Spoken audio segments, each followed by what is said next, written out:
we proceed. We are now done with the characteristics. Okay. I will now proceed to the interpretation of Pinalos. Paano ba ini-interpret ang Pinalos? Okay? Always remember po that penal laws or criminal laws are strictly construed against the state. Okay?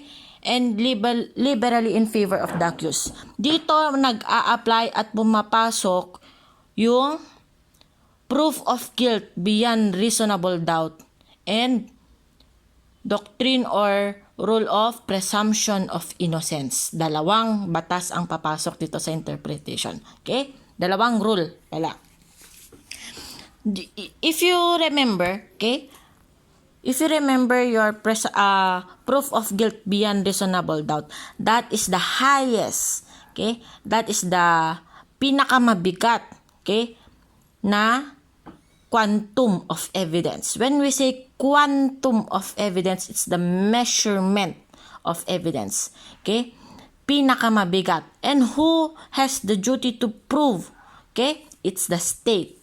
Again, criminal law is a public law. So you are committing a public crime. Okay? So again, who has the burden to prove? It's always the state. As an exemption, of course, is self-defense. Okay? Because the proof will now and the evidence will now shift on your part. But remember, always remember ng evidence doesn't shift and only the proof. Okay? While presumption of innocence, in case that it was proven that you are not guilty, the case will either be dismissed, okay, for failure to prove that you are guilty, or you can be acquitted, okay? And in case the evidence is not enough. So remember, in the interpretation of Pinalos, dalawa yan. Presumption of innocence at saka proof of guilt beyond reasonable doubt.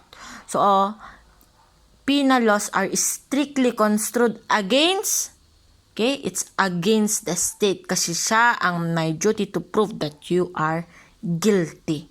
Okay, next.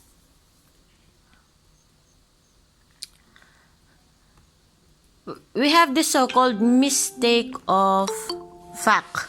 Ano itong sinasabi nating mistake of fact? Okay?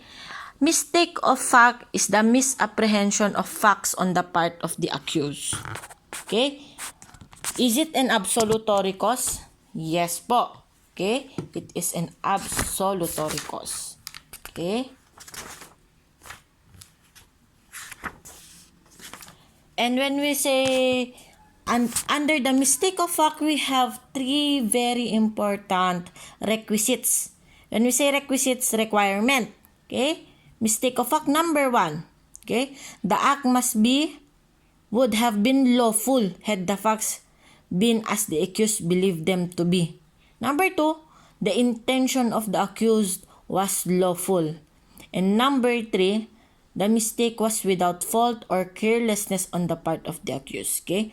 There's this so-called Yap Yuko versus Sandigan Bayan. This is a case. Okay? 674-420. Okay? Ang sabi ng batas, okay? The proper invocation of the defense of mistake of fact. Okay? There are 3 requirements. That the mistake be honest and reasonable. Okay?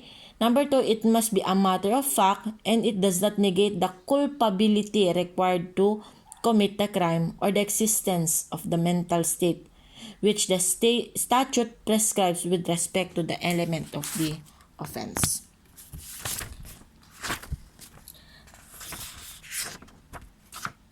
Before discussing more about mistake of fact, okay, I will give you the 2 philosophies under the criminal law. Okay?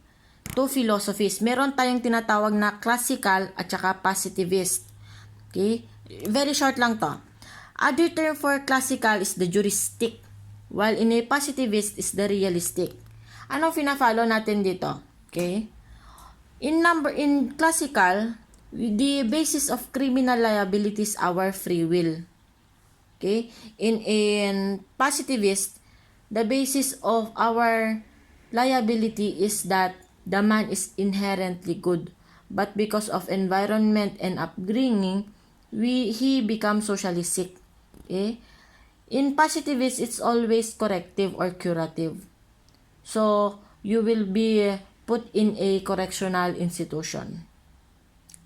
We also, in classical naman, it's retribution. Okay? While in some decided cases of the court, meron silang sinasali yung eclectic or yung mix na classical and positivist, and we also have the utilitarian. I don't know if napasadahan nyo to, pero just in case, okay, in eclectic or the mix positivist plus classical, okay, it's a combination of the two. It features of both the classical and positivist. Okay, ideally, this is where you can find your heinous crime. Okay, heinous crime is a grievous, odious, and hateful offense. Okay, which by reason of its inherent or manifest wickedness, viciousness, atrocity, and perversity, it is regarded as seriously outrageous. Pakilagay po sa notes nyo to, lagyan nyo ng star, lagyan nyo ng moon, lagyan nyo ng solar system. Heinous crime. Yung iba, ang pagbigkas nila is heinous crime. Yung iba is heinous crime. Okay? H-E-I-N-O-U-S. Okay? Lalabas po to sa board exam nyo. Ito yung mga automatic na lumalabas sa mga board exam. Which of the following is a heinous crime? Okay? Tingnan niyo kung anong mga heinous crime. Ito yung immoral talaga by its nature. Example, murder, homicide. Yan mga yan. May mga hindi ba heinous crime? Okay? Yung mga negligence. Yung mga yon, hindi yun mga heinous crime because it's not inherently evil. Okay? Yung mga rape. Yung, how about libel and oral defamation? Is it heinous crime?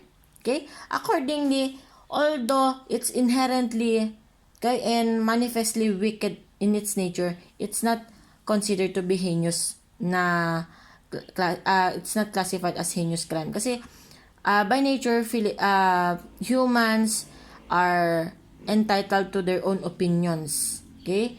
And they can make comments as long as it's true, and even if it's true, if it's not, it will not degrade the reputation of that person, then it will not fall under heinous crime. So, please ilagay nyo yan sa notes nyo para later on pag lumabas yan sa board exam nyo, maaalala nyo, ay correct si ma'am, lumabas nga yung heinous crime. Ja? Lalabas yan sa board exam nyo. Okay, next. We also have the equipoise rule. Ano tong equipoise rule? Isulat nyo yan. Lagyan nyo rin ng star ulit yan. Equipoise rule. Under equipoise rule, okay, pag yung ebidensya ng prosecution or the state at saka yung defense, okay, di ba, kung mapapansin nyo, kung nagbabasa kayo ng case, pag pinapadigest kayo ng case is People of the Philippines versus Pedro de la Cruz. Ganun, di ba? If the evidence of the prosecution and the evidence of the defense, okay, are equally balanced, the scale should be tilted in favor of the accused. This is the third rule in the interpretation of penal laws. The first one again is the presumption of innocence. Number 2 is the proof of guilt beyond reasonable doubt. And number 3 is the equipoise rule. Tatlo yan. Lalabas lahat yan sa board exam nyo. Sure na sure ako. Okay? Ang sabi sa equipoise, from the word equi. Diba? Equal. Equi. So, if the evidence ng prosecution at evidence ng defense ay pantay, okay? Accordingly, sabi sa case ng Ursua versus Court of Appeals, it should be tilted in favor of the accused. So your case will be dismissed or you will be acquitted. So Next. Baka hindi ko alam kung lalabas to, but tingnan nyo na lang. We have the siguro lalabas naman to kasi basic to. So usually sa totoo lang, no, medyo nakakalimutan nyo kasi yung yung mga simple. Kasi tayo medyo mga tao tayo so medyo tayo nag-iisip na yung kumbaga nag-overthink tayo. Nakakalimutan natin na yung foundation ang pinaka-importante. So, balik tayo sa foundation. Meron tayong tinatawag na motive at saka intent and those classifications of crimes. Okay, ano ba yung motive and what is the intent? Okay, first we go with motive. Motive is the moving power which impels one to action for a definite result. Okay? Is that an element of crime? Ang motive ba, element ba to ng crime? The answer there is no. Okay? It is not an element of crime. But it is the moving power which impels one to act. Okay? Since hindi siya element ng crime, should it be proven by the prosecution? Hindi. Kasi nga, hindi siya element. Okay? When is motive important? Ma'am, kailan din importante ang motive? Okay? Number 1, tatlo yan. Importante lang ang motive. Sorry, baka malito kayo. Always remember na ang prosecution kasi, ang ipoprove lang nila is yung mga elements of the crime. Okay? Elements of the crime lang. Kung hindi yan elements ng crime, hindi nila ipoprove yan kasi naman hindi yan importante. So, as an exemption, kailan importante ang motive? Diba? Sabi ko nga sa inyo, hindi yan element. Okay? Kailan po importante? O, lagyan nyo ng star. Lalabas ito. Okay. Number 1, identity of the accused is in dispute. If the identity of the accused is in dispute, motive is important. Number 2, there is a need in ascertaining the truth between two antagonistic version of the killing. Usually nangyayari ito yung version of the prosecution, version of the defense. Okay? So there is a need to ascertain the truth between the antagonistic version of the killing. And lastly, if the evidence is merely circumstantial, hindi siya primary evidence. Okay? Not the most important. Puro lang siya circumstantial. Okay? Hindi nakita yung actual killing. Example, si Pedro, pinatay niya si Juan. Walang nakakita mismo yung actual killing. Pero, as a circumstantial, si Ana, binenta siya ang nag-testify na bumili si Pedro sa kanya ng kutsilyo. Ito yung kutsilyo. Okay? At may resibo. Okay? Tapos, nakuhanan sa CCTV na may binulsa si Pedro na kutsilyo. Those are only circumstantial. But it does not show the exact happening of the event. Next one is the intent. Is intent important in our Pinalos, or is that an element? Yes. Okay?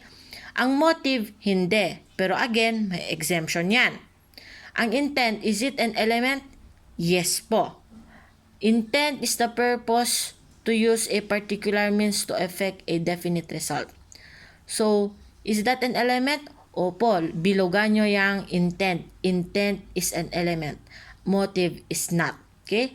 Pero, ma'am, is intent always necessary? No. Okay? Because, remember, we have those culpable felonies. So, meaning, if it's a culpable felonies, it must be proven by the prosecution. Example, intent to kill. Okay? Ito, usual mistake to ng mga Crim student. Na pag murder daw, may intent to kill. Yung homicide, walang intent to kill. Mali po yun. Okay? Ang pinagkaiba ng homicide sa murder is not the intent to kill, but those circumstances, aggravating or alternative circumstances. Okay? Ano yung mga yon? Okay? When it was committed during night time, okay? Committed by a band, okay? Yung mga yan, or committed during typhoon, those are aggravating circumstances. Okay?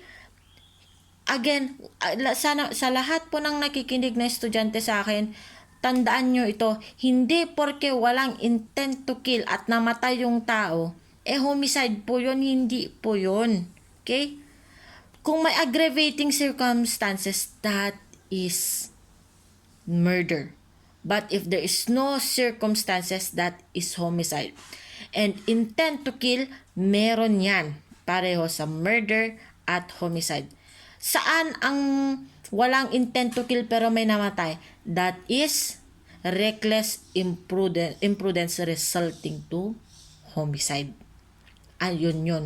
Walang intent to kill doon, pero may namatay. At yung circumstances, huwag nyo nang isipin. Okay? Kasi yung intent to kill and there's a person who died without intent to kill, yun ang importante sa reckless imprudence. There is a negligence on the part of the offender. Okay? Please lang. Sana, kasi sa totoo lang, pati law students mismo, pati sila mismo nakakalimutan yan. Okay?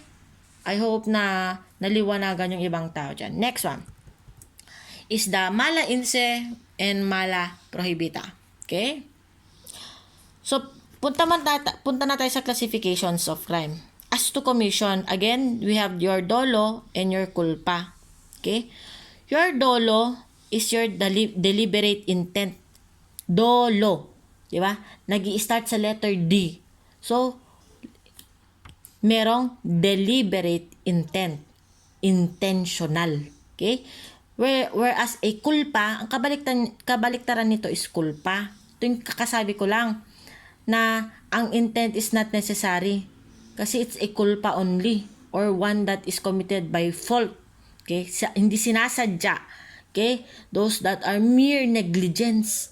So, nung nadumpar mo ni Pedro na peste ni Pedro, wala ka namang intention, pero ikaw nagdodrive ka na lasing, okay? That is negligence. Okay? Culpa or fault. Dolo or deliberate intent or intentional. While if a culpa is, the other term is fault or negligence. Okay, next. Paano naman sa stages to? Dapat i-memorize nyo to. Pero bibigyan ko kayo ng technique paano nyo maaalala lahat to. Okay? Punta naman tayo sa stages muna. Article 6. Okay? Attempted, frustrated, at consummated. 1, 2, 3. First is attempted, second is frustrated, and last is consummated. Siyempre, ang pinakamabigat yung consummated kasi nga, perfect yung elements of the crime. Pero ma'am, paano natin malalaman kung attempt? Kasi dito madalas nagkakamali ang estudyante. Attempted at frustrated. Sino bang ang dali-dali lang tanda nito. Sino bang mag-a-attempt? 'Di ba? It's the offender. Yung gagawa. Yung magiging kriminal. Okay? When it's ikaw mismo, example, ikaw gusto mong patayin si Pedro. Yung sarili mo mismo ang pumigil. Okay? Ikaw mismo ang nagpigil. But prepared ka na.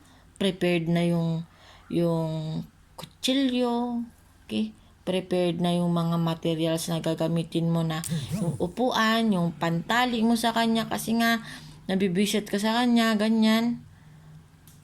And you are really preparing for the crime of murdering that person. Nakikita ka na rin sa CCTV na nagpre-prepare ka na. Okay? You can be charged of attempted murder. Okay? Or attempted homicide. Okay? Just in case there is also an aggravating circumstance in the situation. Ikaw mismo, you tried na saksakin si Pedro pero nakaiwas si Pedro. Okay? That is, ikaw mismo ang nagpigil. That is attempted. However, nasaksak mo si Pedro pero na-save siya ng ibang tao. Yung ibang tao ang nakasave sa kanya. Okay? that is frustrated. Kasi there is a frustration on the part of the offender. Hindi siya mismo yung nakapagtuloy or nakakonsummate ng crime. So always remember po the 3 stages: the attempted, frustrated, and consummated. In relation to this, we have the so-called formal material felonies. Ano yun? Ano yung Mr. Arellano. Mag-mute ka.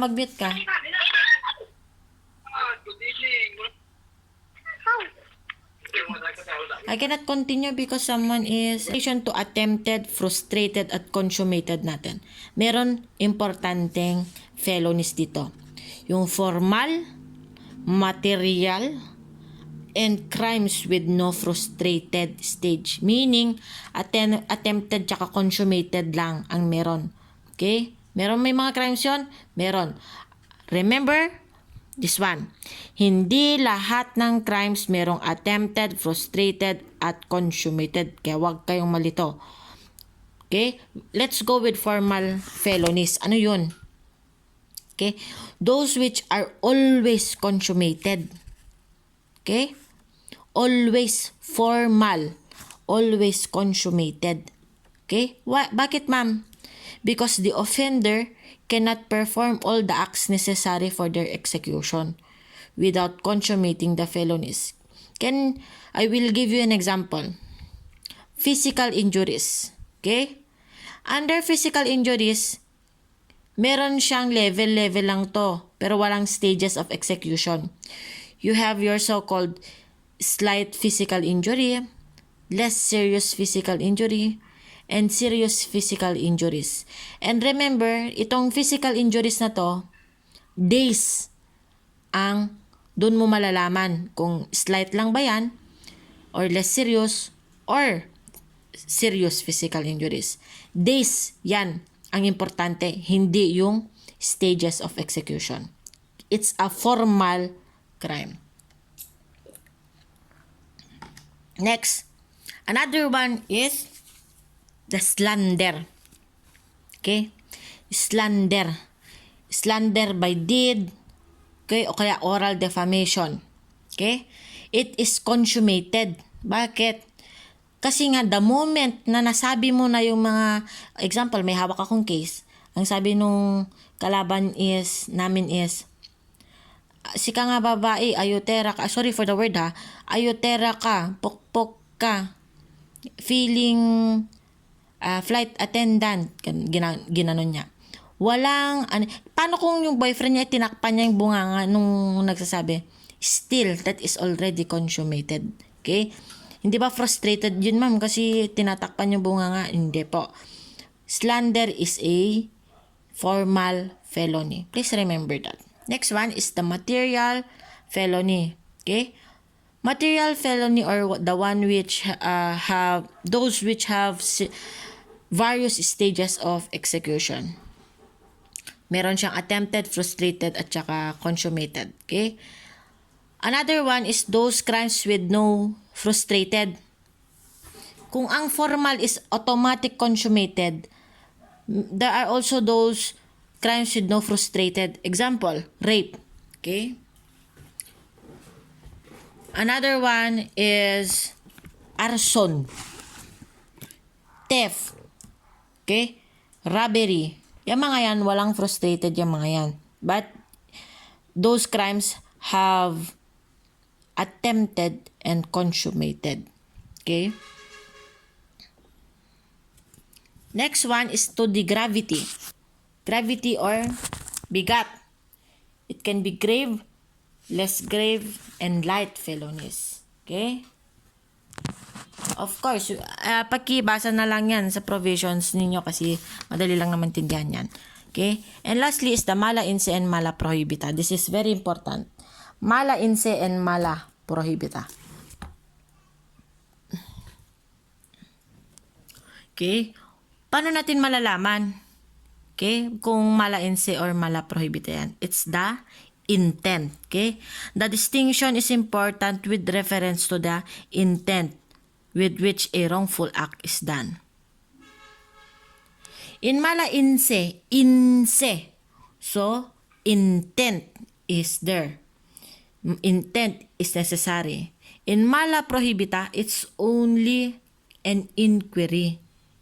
Tatanong lang. Okay? Has the law been violated? If yes, that is mala prohibita. If intent is necessary, that is a mala inse. Okay? Alam nyo kung ano ang common na mistake dito sa mala inse at saka mala prohibita? Do you know? Okay? This is the common misconception. Okay? Ang akala ng lahat, ang akala ng nakakarami, ang mala inse are those found in a revised penal code. At yung mga mala prohibita are those found or provided by special penal law. That is wrong. Okay? I hope na this will clarify and enlighten those who do not know. Okay? Ito pang realidad. Okay? There are crimes or there are mala inse crimes under special laws. Example, plunder. Okay? Under RA 1780. Okay? At meron ding mala prohibita under revised penal code. That is example, yung technical malversation. Okay? So, hindi porke nasa revised penal code, lahat na yan mala inse. Hindi po ganon. At hindi porke special penal law, mala prohibita. Hindi po ganon yon. Okay? May mga crimes na mala prohibita at mala inse either way. Yun. So, please remember that one po. Ito pa, technique. Technique to technique. Para malaman nyo kung mala inse yan. Ang lagi nyong tanungin, heinous crime ba yan? Inherently immoral ba yan? Okay? Yun ang tanong dun. Is that inherently immoral? If yes, that's mala inse. If otherwise, kung kailangan ng batas, okay, example, nagtapon ako ng sigarilyo dyan sa floor. May nasaktan ba? Wala. Okay? But, this one, kailangan ng batas para sa improvement at saka regulation? Yes. O, wag kang magtapon ng sigarilyo kahit saan. Then that will make you make a law and that will become a mala prohibitum. Is that inherently immoral? Wala. Hindi naman. So, that is mala prohibita. Okay? Lagay nyo yon. Is it inherently immoral? If yes ang sagot mo, it's mala inse. If not, that is mala prohibita. Ma'am, kahit na prohibited, ang nagpapunish is special penal law, mala inse pa rin siya? Yes. Basta kung pumasok siya sa tanong na, is that inherently immoral? Meaning pag inherently, hindi mo kailangan ng batas para maging immoral yon. Ang pagpatay ng tao, normal ba yon? Hindi yun normal. Ang pag-rape ng tao, normal ba yun? Hindi yun normal. Ang pagkuha ng pagmamayari ng ibang tao, is that normal? Hindi yun normal. So that is mala inse. Okay? Kahit nasa RPC yan or nasa special penal law yan. Again, inuulit-ulit ko to kasi ito po yung usual na lumalabas. Next one. Entrapment versus instigation. Ito, madalas nangyayari ito ngayon. For Diyos ko, I've been also a witness. Huwag ko na lang sabihin when, pero I'm a witness. Yung nagpa-plant alam nyo na, nagtatanim ng mga gulay-gulay. Ayoko na sabihin. Ayan, kasi naka-record pala ako. Ayan, anyway. Entrapment. What is entrapment pala?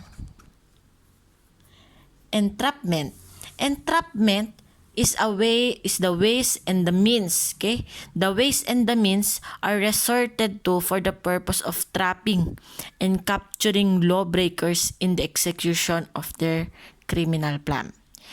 Accordingly, in people versus passes, okay?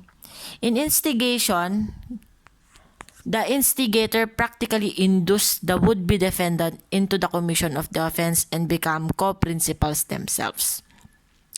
In the case of People versus Santa Maria, ito ang sabi. Kailan nagkakaroon ng entrapment?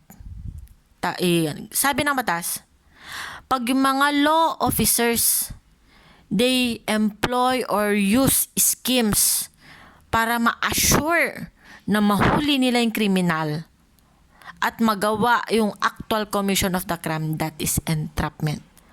Pero, pag ini-induce lang, okay, yung offender, would-be offender, to commit the crime, for example, sabihin ko kay Pedro, bentahan mo nga ako ng shabu.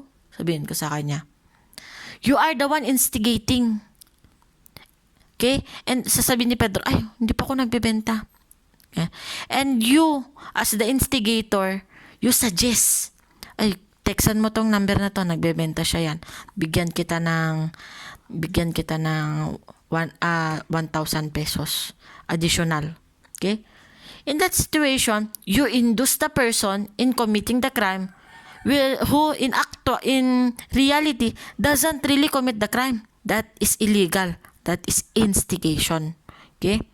The difference in the two, ang pinagkaiba ng entrapment sa instigation lies in the origin of the criminal intent. Saan ba nagsimula yung criminal intent? Criminal intent, the other term for criminal intent, isulat nyo is mens rea. Okay? Mens rea. Criminal intent. Okay? Paano nyo malalaman kung entrapment or instigation to? Ang tanong dyan, okay, saan ba nagsimula? Kanino ba nag-originate yung criminal intent o yung mens rea? Sa entrapment, originate talaga yan sa sa utak nung kriminal. So, ada talaga demonyo na aja tao. So, it's in the offender. Okay? The idea and resolve to commit the crime comes from him. Sa instigation, it's the law officer who conceives the commission of the crime and suggests to the accused who adopts the idea and carries it into the execution. So ikaw, agtanga-tanga ka lang, alam mo na ngang illegal, pero ginawa mo, pero you are not actually doing that in your usual day-to-day life, that is instigation. Pero dada talaga demonyo mo, parbangon pa lang, at dada demonyo mo nga tao. And you really thought of selling drugs, buying drugs, and you commit bribery and whatever. Okay? You are, and the mens rea originates in your mind as the criminal, that is entrapment. Okay? I hope na naintindihan ninyo. Okay, next one.